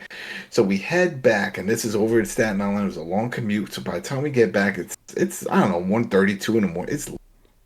And the dad was standing out there. Remember that? Yeah. The dad was there. He said, what is it? This is, how dare you bring her home? This, and two guys with my daughter. How does this? Yeah. And I was like, yeah. And he looked, he was gonna come down and beat my ass. And I was like, she talked to the mom. The mom talked, and I guess the mom went to sleep or whatever. And he woke up and realized she was gone, and he didn't talk to her the whole thing. He, get in his house. He was screaming. We already were walking the block, and he was still screaming about this. So we could hear them screaming. Yeah. Yeah. And then, yeah, he's like, why are you bringing home this late? And then two guys walking into. He just went off. Man. Yep. All right, Adam stories are the best. All right, let's move on. Moving on. This one is also from Tumeke. I feel like we've answered this one before, though. So, guys, I'm pretty sure we've answered this one before. With Nintendo going their own route and not really competing with the other two in the wars, and absolutely nailing it with the 84 million plus Switch units sold so far. Very good for you, Nintendo. Beat out 84? 84 million. And remember, Nintendo doesn't hide their numbers. That's not a guesstimate. 84 million. Man, they're about to do 100 in less than 5 years. Yeah, that's insane. Oh man. All right. So anyway, she goes, "Do you think?" Yeah. That is wild. I was wildly wrong about that one, bro. I thought it was going to sold 4 million in its lifetime. I was like, this is going to be the biggest bomb ever. Boy, was I wrong. All right. Do you think another console maker could enter the market at the Switch level and compete? Could a brand new entrant returning Sega, Neo Geo, 3DO, Virtua Vita, Xbox, X-Boy, okay, would you want to see in the competition? I've said this many times. I don't think another console could compete in this system unless it's doing something wildly new. And the only reason Nintendo did this was because of Nintendo. They got that fucking legacy, But Sega, that shit's done. Again, people always talk about, the Dreamcast too. The same guys who made the Dreamcast are not around anymore. Those guys are done, And we've seen all these other people try to do it. All of them fail. The market, I don't think it can handle more than 3 systems at once, so I don't see it happening. I have an idea. What's up? Okay, so basically the main reason people don't want to buy the Switch or wouldn't buy another thing of the Switch is they're like, man, I have too many screens. People get screen fatigue, right? Well, what if they came out with something that was like a Sega back in the day? You plug a Sega into your TV. You have a little thing with like a USB-C port that you just plug into any device, your phone, your iPad, or a TV, and you can play your fucking video game system on the go. So you can turn your iPad into a game system. Comes with a controller too. We did it, Tony. Tony, remember I sent it to you and Carlos. That PC, the handheld PC, the handheld PC $800 that does all that, and same thing, and it'll plug into your monitor if you want to do it. Oh, the GPD. Yeah, and you could take it on the go. It's like 8 and change, but damn, it was playing Cyberpunk. It was playing everything on. Yeah, but the thing is, like, I don't think another console could come out and you need exclusives, man. You need something, Well, you need something that doesn't if you wanted to enter the race now, you'd have to go blue ocean basically, and then kind of if you wanted to take on the big guys, kind of bleed into it by getting exclusives, by getting developer power, anything like that. But right now, the only thing that people don't have is they have the portability with the Switch. They have the big gaming experience at home. But that kind of portable PC like Adam's talking about. I think that's still a market that hasn't done anything, and I'm interested to see whether this will be Nintendo's thing or somebody's answer to the Switch, Microsoft or Sony. And you could sell it with its own screen, but then you pop it off and it goes onto your iPad. I'm interested to see who's going to exploit that, because I think that's honestly the next big thing. A video game system you can put in your pocket. It's not going to be cheap though. Oh God! Well, it doesn't have to be cheap. This one is like $800 to $1,500, the high end. Because I think for this one that they showed off, it was like the base one was an i, and it was an i7 if $1,500. I think they'd have to go in the range of 3 to 5 for the base, maybe 800 if it has a screen. Sell 2 models. So, yeah. What about the rest of you guys? Like I said, I don't think it's possible. Yeah, I think 3 is a sweet spot in terms of competitors. I think anything over that is kind of saturated, and I think the history has told us Exactly. that it's been like that for decades now. Um, the only thing that can disturb it is streaming services. But in terms of consoles themselves, I think it's impossible for a fourth console to be that competitive unless it kind of swallows the market in a way. Are you putting down Stadia? Why you got to keep doing that? Just let it go. I'm trying to, but they keep bringing me back in. Yeah, I mean, even recent history, like all these other, like, the fourth entrant comes, none of them fucking work, So, yeah, it needs to be some radical out of the box thinking to be a success. But And we can't hey, listen, count the iPhone yeah, in, exactly, for yeah, instance. exactly. And if I knew what that was, I'd be a fucking millionaire, So We'll call this the rule of 3. yeah, right. Yeah, the rule of 3. I think the rule of 3 is probably the max, And even that, if you think about it historically, having 3 consoles successful, that's kind of a rare thing. It only really started last gen. Before, there's only ever been 2 that have been really dominant. It's always like the 2 big guys and then a distant third. Like last gen, we had kind of 3, doing their thing. I mean, 2 gens ago, yeah, good. 2 gens ago was the perfect example because the Wii, PS3, and Xbox 360 era, all of them sold over 80 million. Yeah. Yeah, exactly. So it's a recent thing. Back in the day, it was only 2 consoles, and with a distant third. So fourth, I think that's too much. Unless it's a really radical idea that none of us could even conceive of. All right. Are you gonna call it only Big Three time- console? Yeah, right. The only time I think that I could remember 4 was when Nintendo, Sega, TurboGrafx, and 3DO. Yeah, but then look at what And happened. then- TurboGrafx and 3DO. Woo, Yeah. Yep. Tony, I can challenge you. Okay. I Go can ahead. challenge that statement. Okay. Could there be a place for a VR system? There already is. So there is for that. Yeah, but there's not like a VR console. Like VR's an And that's what accessory. I'm saying. Yeah. Like you could have a thing devoted to VR. Size of your cell phone, slip in your pocket, or I see if and when VR hits mainstream, I can see there being a fourth company that represents that market. It's possible. That's a good point. I didn't think about that. Who knows? Did anybody here know anyone that owned a Neo Geo? No. No. No, right? I think it was Only too- rich, it was people, only too rich expensive. people. Yeah, only those rich things. people do all that shit. I keep thinking about it. Like during that whole time, like I just mentioned, it was around. It's just no one owned one. Well- I bet it's just so damn expensive. Yeah, 'cause think about it. The console was like $700, and the games were $250. $200. Yeah, So man. yeah, it was ridiculous. So yeah, I was like, how is Toys R Us selling this? Like I always remember that Toys R Us, you get the sleeve for the game you want, but then there was this last case. The Neo Geo and the game. Hey, buy this. Is this just for show? No one can buy this shit. yeah, it's only for rich people. All right, and the final question of the night from GZDR. All right, gaming is an expensive hobby. Have you ever thought of a way you would get your money back, such as starting a game hobby shop or opening a gaming lounge? Very interesting question. I've never been like, I want my money back, I hear this this- question, and the first thing that comes into my mind is Adam Vale. Adam V already know. But I don't know.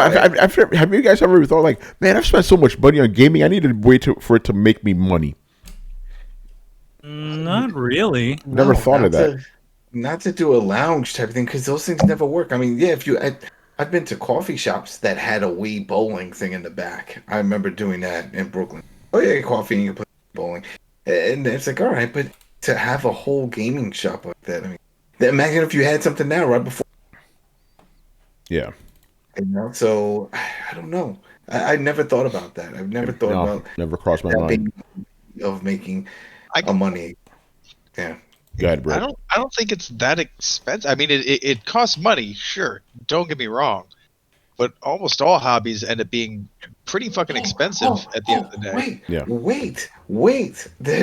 I did recently, as of last week. So I went to a neighbor's. I went to one of our friends. Their kid had a birthday party, and they had a gaming truck. I've never heard of this.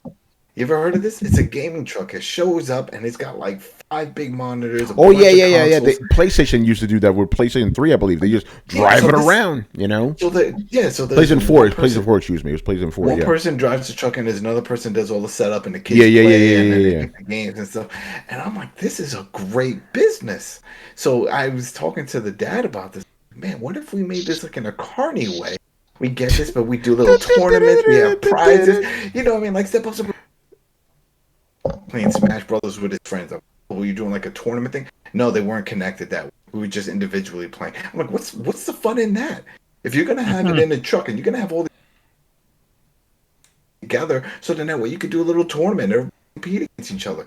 And she was like, yeah, that would have been cool. Then I told the dad, I was like, this could be something we could try to do. So yeah, that did. But getting a gaming truck and then bringing that to is gonna do those type of up in the backyard. That'd be fun. Yeah. But yeah, no, I've never thought of that. You know. Did we lose Brett? I think we lost Brett. I think we did. Oh. Anyway, so yeah, I guess we can't answer because none of us have ever thought of that. You know. Mm-hmm. A truck going around luring kids with video games. Adam's gonna be playing fucking. You can't put them in the truck. It opens. Yeah. And people just walk up to it, and then they have little stools, and they sit, and they can play. And it's you don't actually go in. No, you don't go in the truck. Yeah, it's outside. No, but you know what it is? You know how like you have the Ice Cream Man song instead of the Ice Cream Man song, it'll be the Super Mario Brothers theme. You hear that shit? Like the gaming truck's coming. Let's go. You know, fucking kids running out. Mommy. Yeah, newer game. Kids today don't know Mario. Yeah, that's true. Fortnite. Yeah. You know, Roblox. You know, it'll be something like that. Hey, there's Brett. But yeah, this motherfucker comes on camera like 2 minutes before we go off air. We had looked it up, and it was just like one company. They had like 3 trucks or something like that, and they said, "I was like, damn, this is an investment. I could see this working, especially now. You know, just bring it over. People go, they play their games, do a little set up for block parties or something." I'm just laughing. You're not gonna bring the kids in the truck, bro. No kidding. There's no getting in. No. Oh God. Oh good. We're getting in. Gaming truck. There you go, Adam. You know what to do now. Yeah, man. All right. I think we're done here, people. So does anybody need to plug anything? Usual thing. Excellence is out. Go pick it up if you haven't. If you're interested, also got some DC stuff and got some Marvel stuff coming. So stay tuned for that. As far as Throwdown goes, still debating onto what I'm going to be doing for the next one. So stay tuned for that. I think we were going to put up a poll, but I don't exactly know what to put about the poll yet. But yeah, there's that, and then maybe I'll come back and play some more Near Replicant when I get some more time. There you go, Adam. Got another episode of I Am Negan. This season 6, episode 12, Fear the Walking Dead in Dreams. It got real dark. Uh-oh. They went back to their roots with this at the end. Some people, what the hell is it? What is it? And then I didn't see that shit coming at all. And it's got one of those moments. So yeah, we got another episode of I Am Negan over on Spotify and YouTube and Coalition. So go check that out. Good stuff. Right, people. We are out of here, man. So make sure you follow us on Twitch and Twitter, subscribe on YouTube, and join the Discord. You can find us on any podcast app by searching for Throwdown Show, and you could listen to past episodes of Throwdown by going to throwdownshow.com. If you're watching us on YouTube and you enjoyed this episode, make sure you hit like, subscribe, and hit the bell. Ding, ding, ding, ding. All right. Once again, our show is Tony Polanco, and tonight I was joined by Emilio Lopez. See you later. Carlos Romero. Oh, he's not even. What does Carlos usually say? Viva Peru! By the way, quick fact: the highest grossing film of 2020 was an anime movie worldwide. Was it Demon Slayer? Yep. Nice. Oh, damn. Good shit. All right, Adam Vale. Have a good week, people. Brett Murdoch. Deuces. And Brian Manjoma. It's been fun, people. All right, we'll see you on Thursday, man. Later. Peace. Peace.